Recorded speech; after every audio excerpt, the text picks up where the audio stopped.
Question number 5 आपकी screen पे है। Half the perimeter of a rectangular garden whose length is 4 meter more than its width is 36 meter. Find the dimensions of the garden. सबसे पहले हम एक rectangle थोड़ी सी draw कर लेते हैं।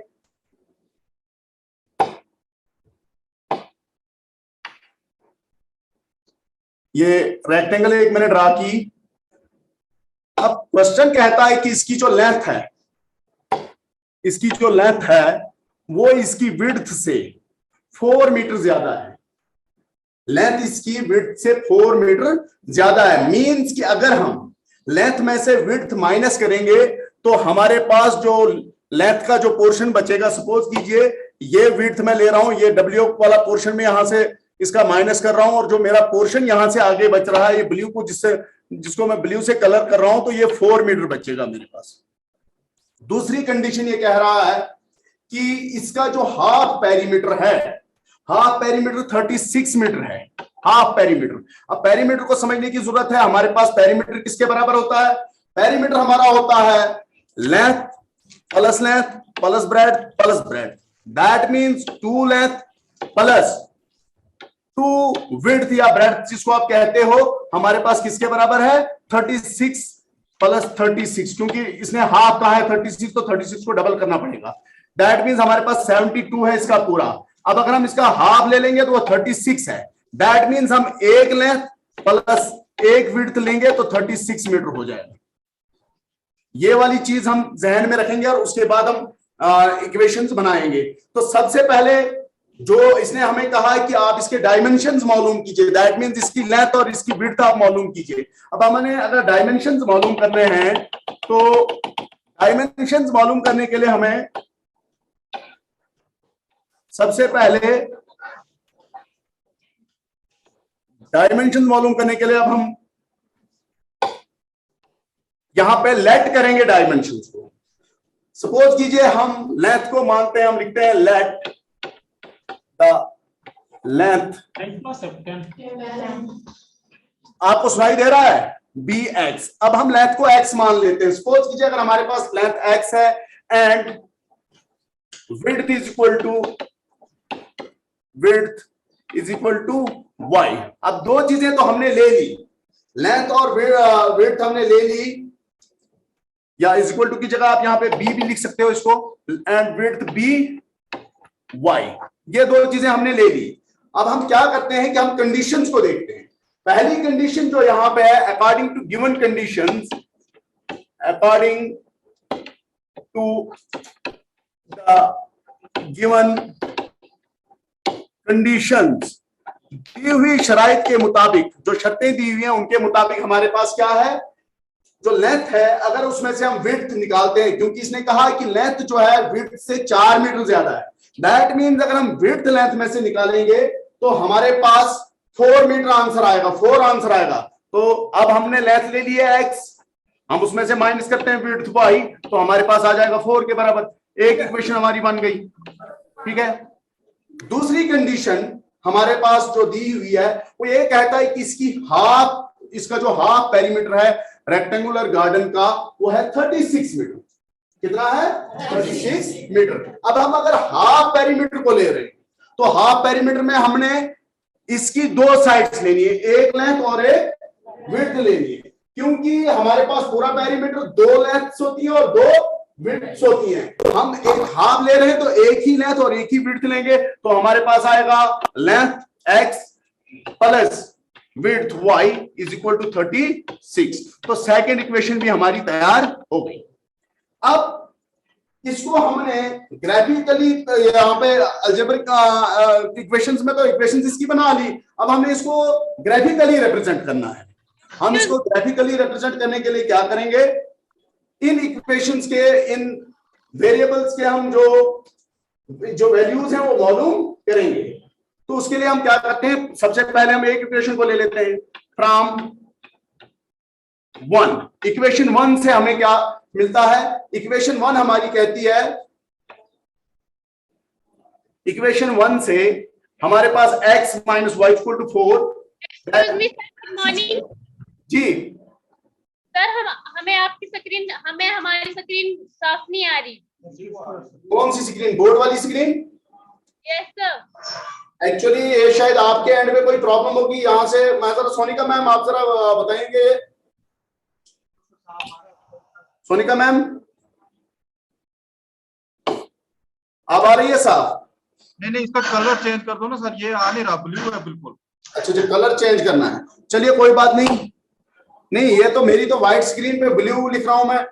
नहीं वो ठीक है, लेकिन इस पे आ रही ना स्क्रीन पे। तो मैं कोशिश करूंगा रेड से लिखने की, शायद रेड ज्यादा दिखे, या ब्लैक ही ले लेता हूं मैं, कोई बात नहीं। अब मैं इधर से आगे ब्लैक लिखूंगा। x इज इक्वल टू, अब देखिए पहली इक्वेशन में x minus y is equal to 4 है इक्वेशन 1 में, और मेरे पास अब x को मैं उसी लेफ्ट साइड में रख रहा हूं, y को राइट साइड में लेके जाऊंगा, तो y यहां पे माइनस हो रहा था, आगे जाके क्या हो जाएगा? ऐड हो जाएगा, 4 प्लस वाई। अब 4 प्लस वाई मैंने ले लिया, इसका मैं टेबल ऑफ वैल्यूज ले लूंगा, मैं इसकी वैल्यूज निकालूंगा, मैं y की वैल्यू पुट करूंगा अपनी तरफ से, और उससे x की वैल्यू निकल आएगी। सपोज कीजिए मैं y की वैल्यू पुट करता हूं, put y is equal to से मैं 1 डालता हूं सबसे पहले। इसके लिए भी आपको एक चीज ध्यान रखना पड़ेगा कि आपके पास ग्राफ पेपर की अवेलेबिलिटी कितनी है, वैल्यूज उसी हिसाब से आप डालेंगे, ताकि वो ग्राफ पेपर पे भी बाद में प्लॉट हो सके। जैसे मेरे पास ये वाला ग्राफ पेपर मैंने यहाँ पे ये दे के रखा है, क्योंकि लाइन देने में बाद में दिक्कत होती है। ये देखिए मेरे पास ये वाली जो है ये अवेलेबिलिटी है, यहाँ से ऊपर की तरफ मैं 19 तक जा सकता हूँ, आगे की तरफ एक्स एक्सिस पे मैं 24 तक जा सकता हूँ, तो ये मेरे पास अवेलेबिलिटी है। लेकिन यहां पे अब हम पुट कर रहे हैं y की वैल्यू, पुट, सॉरी मैंने एक बार लिख दिया है यहां पे, put y is equal to से मैं 1 डाल देता हूं इसकी value, y is equal to 1। Then अब y की जगह इस इक्वेशन में जो हमारे पास ऊपर x equal to 4 plus y है, उसमें y की जगह हम 1 डालेंगे। Then x is equal to 4 plus 1 is equal to 5। अब आगे मेरे पास या तो मुझे नया टेबल खोलना पड़ेगा, या फिर इसी में कर लेता हूं मैं कोशिश, इसी बोर्ड पे मैं यहां पे टेबल बना लेता हूं, वैल्यूज का टेबल। अब तो पहली वैल्यू मैंने जो y की डाली थी वो 1 डाली थी, और उसके उस हिसाब से हमारे पास x की वैल्यू 5 आ गई, ठीक है। अब मैं फिर से पुट करता हूं y की एक value, put y is equal to, suppose कीजिए मैं इसमें 5 डाल रहा हूं, put y is equal to 5, then x is equal to 4, तो ऑलरेडी मेरे पास है प्लस y, तो y की जगह मैं 5 डालूंगा, 4 प्लस 5 इज इक्वल टू 9। तो देखिए मैंने अगर y की वैल्यू 5 डाली, मेरे पास x बन गया 9, ठीक है। इसी तरह से मैं एक और वैल्यू यहीं पे पुट करता हूं, put y is equal to, मैं यहां पे y की वैल्यू 3 डालूंगा, then x is equal to 4 plus 3 is equal to 7। आप देखिए मैंने y की वैल्यू पुट 3 की थी, तो मेरे पास x 7 निकल आया। ये टेबल 1 है हमारा, इक्वेशन 1 का टेबल आता है, टेबल 1। अब टेबल 2 में फ्रॉम इक्वेशन 2, फ्रॉम इक्वेशन 2, अब इक्वेशन 2 जरा देखिए पीछे हमारे पास क्या है। इक्वेशन 2, इक्वेशन 2 है x plus y equal to 36। तो यहां पे मैं y को भी ले सकता हूं या x को, जो भी मेरी मर्जी होगी, आप कोई भी ले सकते हो। आप y इक्वल टू कर सकते हो या x इक्वल टू करते हो। चलिए ऊपर वाले में हमने क्या था, x इक्वल टू, यहां पे करते हैं y इक्वल टू, तो मैं यहां करता हूं from x plus y equal to 36 है, तो मैं करूंगा y इज इक्वल टू, अब x को मैं आगे ले रहा हूं, लेफ्ट साइड में जो आपका x था वो पॉजिटिव था, और राइट साइड में जब जाएगा तो नेगेटिव हो जाएगा। तो 36 अपनी जगह है, इसमें से मैं x को माइनस कर रहा हूं। अब फिर से यहां पे थोड़ा 36 बड़ा है, मेरे पास कॉलम जो मैंने पहले आपको दिखाए बने हुए 24 कॉलम, क्या कहते हैं 24 स्क्वायर्स बनी है मेरे पास, या 19 स्क्वायर्स है, तो उसी हिसाब से मैं वैल्यूज डालूंगा।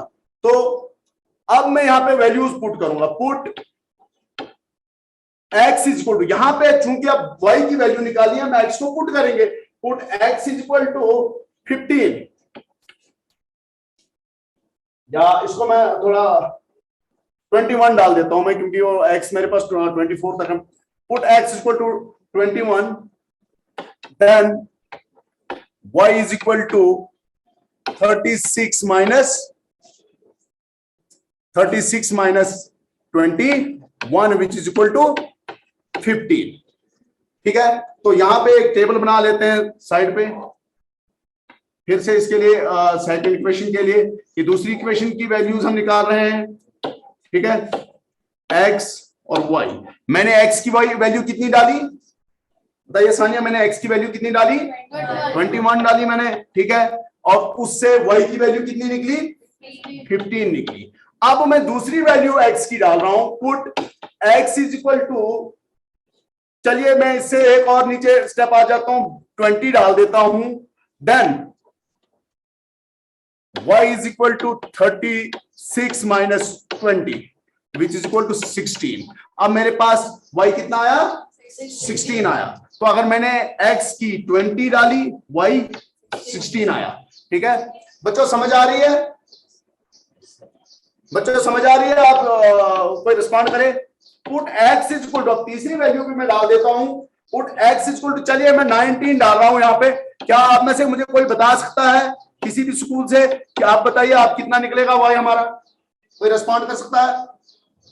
मैंने x की वैल्यू 19 डाली है, आप मुझे बता सकते हैं कि इसकी y की वैल्यू कितनी निकलेगी?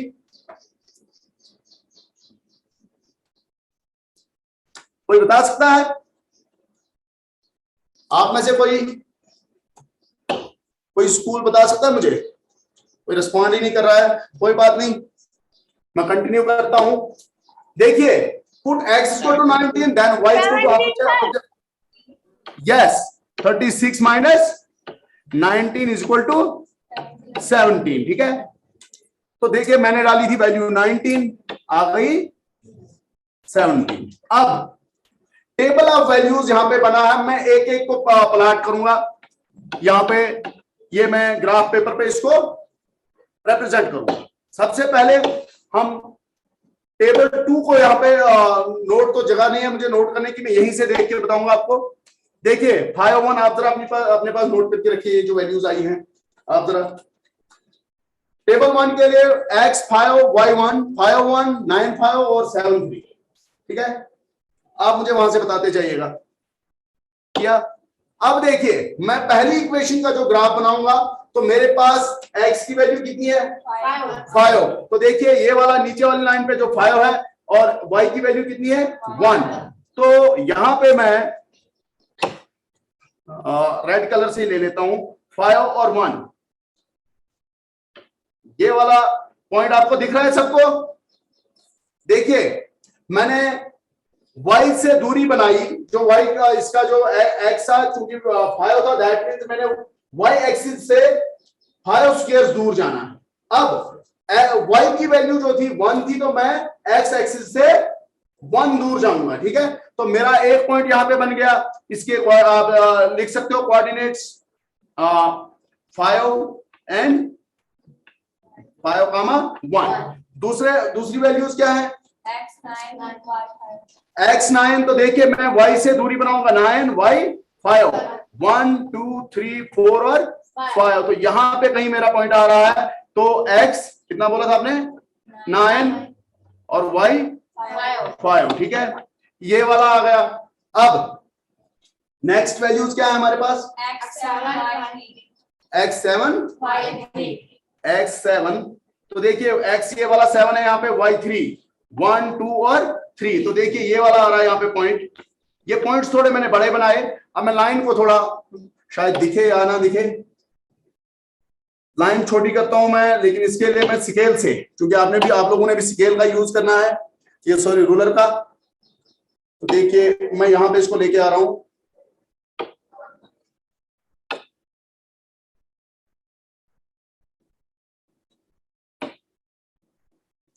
ये लाइन मुझे काफी लंबी चाहिए है, तो इसलिए मैं ऊपर नीचे थोड़ा सा हो सकता है, क्योंकि अभी बोर्ड है इसमें कुछ ज्यादा। ये मैं इसको एक कलर से इस वाली इक्वेशन को, जो पहली इक्वेशन है उसकी लाइन जा रही है, तो मैं यहां से लाइन ले रहा हूं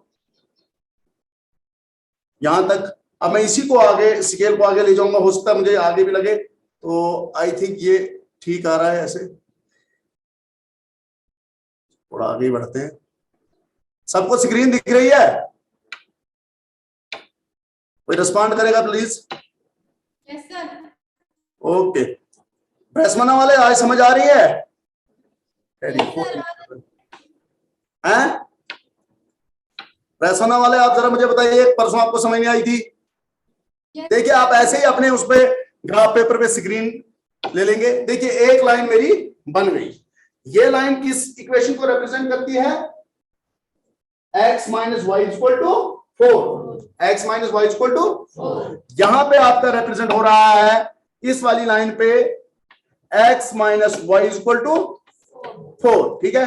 अब चूंकि मैं ये लाइन जो है ये दोनों तरफ में कंटिन्यू जाती हैं, इसको लाइनों को मैं एरो लगा रहा हूं यहां से, और ये देखो। अच्छा, अब नेक्स्ट इक्वेशन को हम ले लेंगे, नेक्स्ट टेबल को ले लेंगे, जो दूसरी इक्वेशन हमने बनाई उसका जो टेबल ऑफ वैल्यूज है उसको ले लेंगे हम।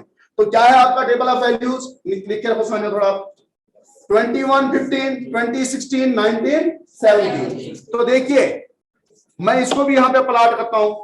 मेरे पास 21 है x, तो मैं y से 21 दूर जाऊंगा, ये वाली लाइन यहाँ पे आ रही है।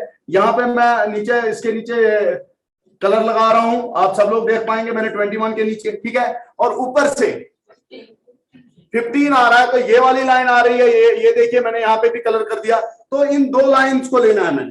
देखिए ये तो आ गया मेरा यहाँ पे 21, फिर 1 2 3 4 5 6 7 8 9 10 11 12 13 14 और 15। तो ये वाला पॉइंट यहाँ पे आ गया। आप देख पा रहे होंगे पॉइंट, सब देख रहे हैं पॉइंट कहां पे लगा? तो इस पॉइंट के जो कोऑर्डिनेट्स हैं वो क्या है? 21 और 15। ये थोड़ा दूसरी साइड में लिख लेते हैं, हो सकता है यहां से लाइन गुजरे। यहां से 21 और 15 ये कोऑर्डिनेट्स इसके हैं, इस पॉइंट के कोऑर्डिनेट्स हैं। अब नेक्स्ट हमारे पास क्या है?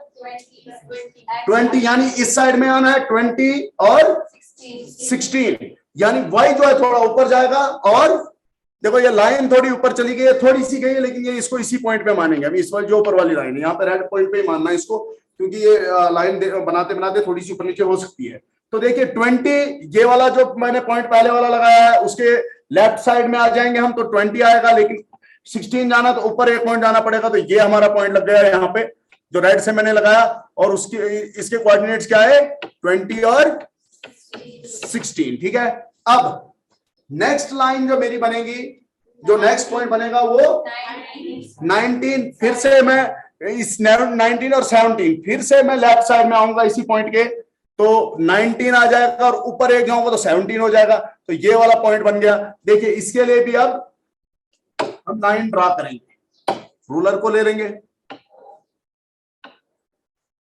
आपके ज्योमेट्री बॉक्स में जो रूलर अवेलेबल होता है उसको लेके आप ऐसे लगाएंगे कॉपी पे अपनी। ठीक है। और फिर ये वाली लाइन भी आप ड्रा ऐसे ही करेंगे।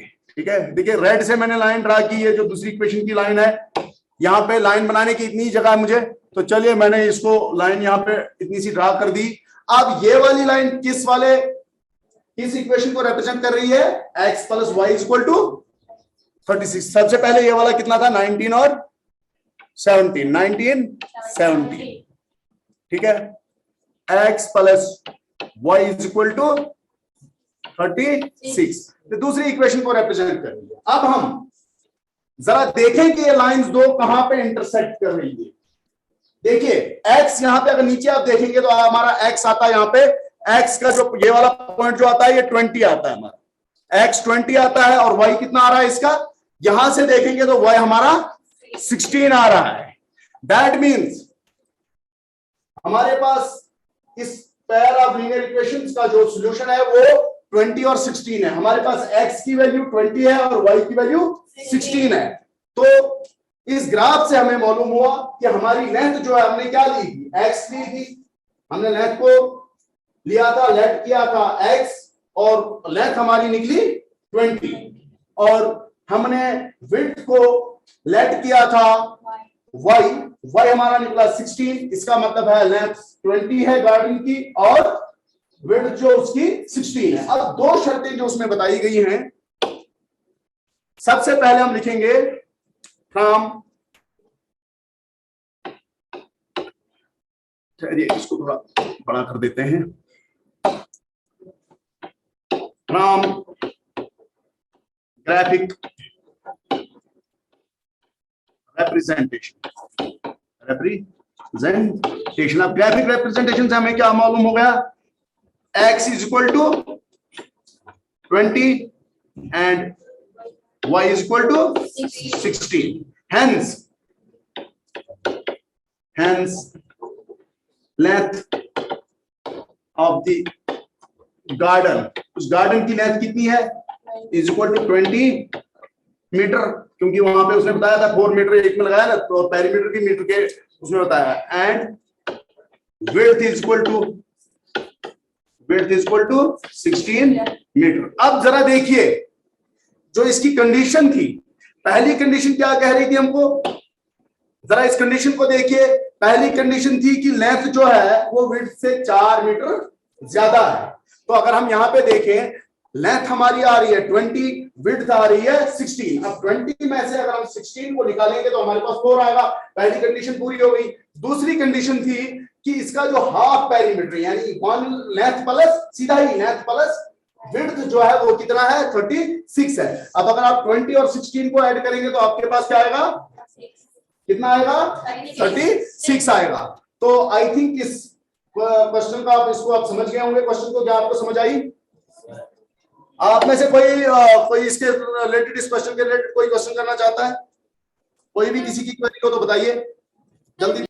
नेक्स्ट क्वेश्चन पे चलते हैं। फिर हम यहां पे देखिए, अभी तक तो आपके पास या तो कंडीशंस दी होती थी या फिर आपको क्या कहते हैं, इक्वेशंस दी होती थी, लीनियर इक्वेशंस, और आप उसको रिप्रेजेंट करते थे ग्राफिकली भी और उसको उसके सॉल्यूशंस भी निकालते थे। जो नेक्स्ट क्वेश्चन आपके मैथ में दिया हुआ है, given the linear equation 2x + 3y - 8 = 0, right another linear equation in 2 variables। आपने फिर से एक और ऐसी 2 वेरिएबल, ये भी 2 वेरिएबल्स में ये इक्वेशन है, और आपने अगेन एक और इक्वेशन लिखनी है। ये वाली इक्वेशन दी हुई है यहाँ पे, ये देखिए ये वाली इक्वेशन आपके पास दी है। आपने इस इक्वेशन के साथ और एक इक्वेशन लिखनी है, लेकिन वो एक बार नहीं लिखनी है बल्कि 3 बार लिखनी है। 3 कंडीशंस दी हैं। फर्स्ट कंडीशन है कि एक ऐसी इक्वेशन लिखो कि आपकी जब ग्राफिक रिप्रेजेंटेशन आए, वो ग्राफिक रिप्रेजेंटेशन इस तरह से इंटरसेक्टिंग लाइंस बने। दूसरी कंडीशन है कि जब आप इक्वेशन दूसरी लिखोगे तो आपकी लाइंस इस तरह से पैरेलल बने, ठीक है। और तीसरी कंडीशन जो इसकी है, जब भी आप ये इसको इक्वेशन लिखोगे, उसको जब आप ग्राफिकली रिप्रेजेंट करोगे तो आपके पास कोइंसिडेंट लाइंस आनी चाहिए। ये लाइन एक जा रही है, इसके ऊपर से ही दूसरी लाइन भी आनी चाहिए। तो 3 शर्तों के साथ हमने 3 बार एक दूसरी इक्वेशन, पेयर की एक इक्वेशन दी हुई है, आपने इसके साथ दूसरी इक्वेशन भी बनानी है। जैसे आपको पता है कि मुझे स्पेक्स लगे हैं, मेरे नंबर 2 आंखों के डिफरेंट हैं, लेकिन एक समझिए एक शीशा दिया हुआ है, अब मैंने दूसरे शीशे का टेस्ट करा के एक गिलास दिया हुआ है, दूसरा गिलास लगाना है। तो अब देखिए इस क्वेश्चन को कैसे करेंगे कि आपके पास जो लाइंस हैं वो होनी चाहिए इंटरसेक्टिंग लाइंस। और कब हमारी लाइन जो इंटरसेक्टिंग लाइंस बनती हैं, कब हम जब ग्राफ बनाते हैं तो उसकी लाइंस ऐसे इंटरसेक्ट करती है एक दूसरे को, जब हमें मालूम होता है कि हमारे पास जो कोफिशिएंट्स ऑफ वेरिएबल्स हैं, क्योंकि हमारे पास 2 वेरिएबल, हम एक वेरिएबल को x ले रहे हैं, यहाँ पे तो गिवन ही है x और y, इस क्वेश्चन में x और y उन्होंने दिए हैं। जो 2 वेरिएबल्स हमारे हैं, उन 2 वेरिएबल्स के जो कोफिशिएंट्स हैं, उन कोफिशिएंट्स को हम ऑब्जर्व करते हैं, और पहली इक्वेशन के कोफिशिएंट को हम a1 से डिनोट करते हैं, और दूसरी इक्वेशन के पहले कोफिशिएंट x के कोफिशिएंट को हम b1 से डिनोट, इसी तरह से y के कोफिशिएंट को क्या कहते हैं b1, और दूसरी इक्वेशन का b2, ठीक है। इस तरह से हम उनको डिनोट करते हैं। तो पहली शर्त के मुताबिक अगर आपका जो पहली कंडीशन है उसके हिसाब से आपकी लाइंस इंटरसेक्टिंग आनी चाहिए। उसमें क्या होता है, A1 divided by A2। Question number क्या है, 6 है ना, क्वेश्चन नंबर 6 सॉल्यूशन। देखिए गिवन इक्वेशन जो आपके पास है, given linear equation in one variable, एक वन वेरिएबल में जो गिवन लीनियर इक्वेशन है वो क्या बताइए मुझे, मैथ से पढ़ के थोड़ा सा। 2x plus 3y minus is equal to 2x plus 3y plus 3y minus 8 minus 8 is equal to 0। तो देखिए हियर, यहां पे सबसे पहले आप यहां पे देखिए एक ही इक्वेशन दी है, तो हमारे पास A1 B1 और C1 दिया हुआ है। हमने A2 B2 और C2 इन कंडीशंस के हिसाब से लिखना है। तो देखिए मैं यहाँ पे हियर A1 इक्वल टू हमारे पास कितना है, 2 है, ठीक है। B1 कितना है, 3 है, और C1 इज इक्वल टू -8, ठीक है। C1 -8। अब पहली कंडीशन जो यहां पे कह रहा है, केस 1 में फॉर कंडीशन, जो पहली कंडीशन है आपकी क्या है, इंटरसेक्टिंग लाइंस। जो इंटरसेक्टिंग लाइंस है आपकी, उनके लिए जो कंडीशन होती है वो क्या होती है, इंटरसेक्टिंग लाइंस के लिए always A1 divided by A2 is equal to that is ratio of variable x।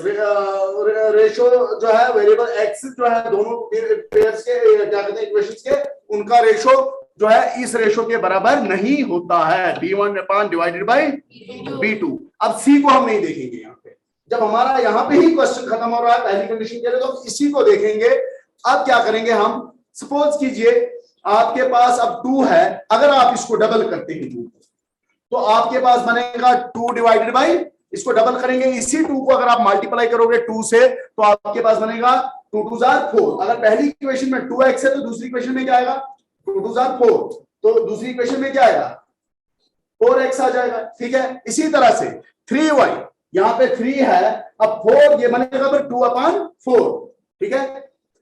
अब मैं ले लेता हूं यहाँ पे इसको 2 से मल्टीप्लाई करता हूं। अच्छा अब देखिए यहां पे मैं 2 को 2 से मल्टीप्लाई कर देता हूं, दूसरी इक्वेशन में बनाता हूं 4x से, कुछ भी बना सकते हो आप। तो सेकंड इक्वेशन में ऐसा लिख देता हूं, सेकंड क्वेश्चन में 1 वेरिएबल है या 2 वेरिएबल, ये क्लियर कर। आपकी आवाज मुझे साफ सुनाई नहीं दे रही है सर, जोर से बोल सर। ये लीनियर इक्वेशन में 1 वेरिएबल या 2 वेरिएबल ये क्लियर करना है सर। यहाँ पे नीचे 2 वेरिएबल्स दिखे, वहां पे आपने ऊपर 1 बोला है। नहीं, ये given equation, given linear equation in one, sorry यहाँ पे 1 नहीं, यहाँ पे 2 था।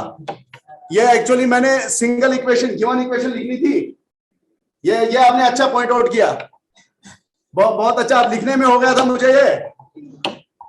ठहरिए मैं इसको मिटा लेता हूं। ये गिवन लीनियर इक्वेशन 2 वेरिएबल्स, ये 2 वेरिएबल्स में सर, 2 वेरिएबल्स में ये गिवन इक्वेशन है हमारे पास, क्योंकि पेयर नहीं दिया हुआ है हमारे पास, एक ही इक्वेशन। मैं उसको पेयर, मैंने पेयर की जगह वो 2 तो लिखना था मैंने, लेकिन उसको मैंने पेयर के उसमें लिख लिया था, लिखने में गलत हो गया था। गिवन लीनियर इक्वेशन जो एक लीनियर इक्वेशन दी हुई है, 2 वेरिएबल्स में जो एक इक्वेशन दी है। अब सेकंड इक्वेशन जो हम लिख रहे हैं वो हम second equation can be, second equation can be, ये नहीं है जरूरी कि वही होगी, कुछ भी हो सकती है, कुछ भी हो, वैल्यूज आप कुछ भी डाल सकते हो, लेकिन कैन भी, हम जो मैं ले रहा हूं मैं ये लिख सकता हूं, मैं ले सकता हूं, लेकिन वो उस कंडीशन को पूरी करनी चाहिए।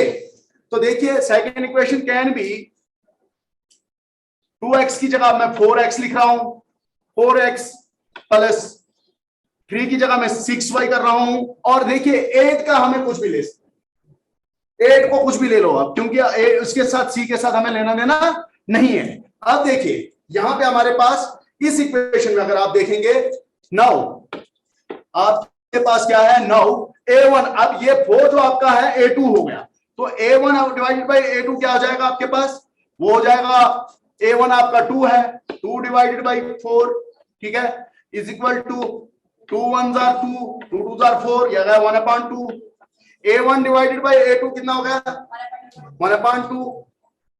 या यहाँ पे आप इससे पहले A1 डिवाइडेड बाय A2 भी लिख सकते हो, इससे पहले डाल सकते हो आप, इसमें कोई दिक्कत नहीं है, ठीक है। यहाँ पे नाउ के बाद यहाँ पे लिख भी सकते हो आप, इसका कोई इशू नहीं है। यहाँ पे आप लिख सकते हो now A1 divided by A2 is equal to 2/4, that is 1/2, ठीक है। एंड और दूसरी तरफ से मेरे पास जो दूसरा बन रहा है B1/B2,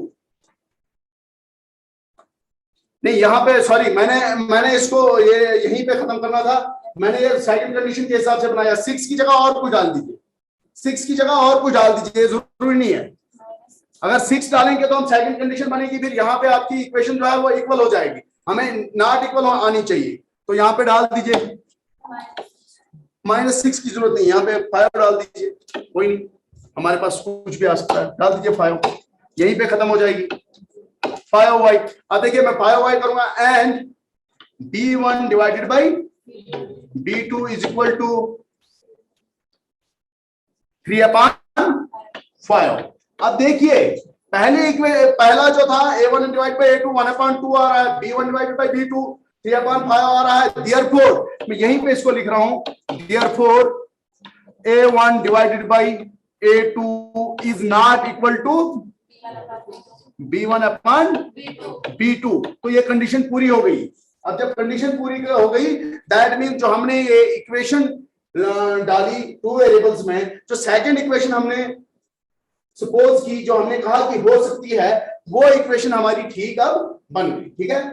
तो आई थिंक आपको ये चीज समझ आ गई होगी। इसके 2 पार्ट और हैं, तो मैं उम्मीद करूंगा दूसरे पार्ट में आप कौन सी कंडीशन लगाओगे, A1 divided by A2 equal to B1 divided by B2 is, जहां पे पैरेलल लाइंस के, दूसरी कंडीशन पैरेलल लाइंस की है ना, मैथ पे तो देखिए, मुझे बताइए थोड़ा एक बार, पैरेलल लाइंस की है, तो यहाँ पे पैरेलल लाइंस की जब है तो आपके पास आएगा, जैसे मैंने यहाँ पे लिखा, for condition 1 A1 divided by A2 is not equal to B1 divided by B2, उस सूरत में आपका आएगा A1 divided by A2 is equal to B1 divided by B2 is not equal to C1 divided by. तो यहाँ पे आप एक ऐसी इक्वेशन बनाओगे, ऐसे कोएफिशिएंट्स लिखोगे, जिससे आपकी ये दो चीजें पहली वाली दो चीजें जो बराबर हो जाएंगी, और आखिर वाले को आप जो भी लेना चाहोगे ले सकते हो। और थर्ड कंडीशन के लिए आपके पास क्या होना चाहिए, जब लाइंस क्या होंगी, कोइंसिडेंट होंगी, यानी जब आपके पास इनफाइनाइट नंबर ऑफ सॉल्यूशंस होंगे, ठीक है। तो इनफाइनाइट नंबर ऑफ सॉल्यूशंस के लिए आप लिखोगे A1, ऐसी इक्वेशन बनाओगे जिसमें आपका A1 divided by A2 is equal to B1 divided by B2 is equal to C1 divided by C2 हो जाएगा। तो आई थिंक कि आपको इस चीज की समझ आ गई, इन 2 क्वेश्चन की अच्छी तरह से समझ आ गई होगी।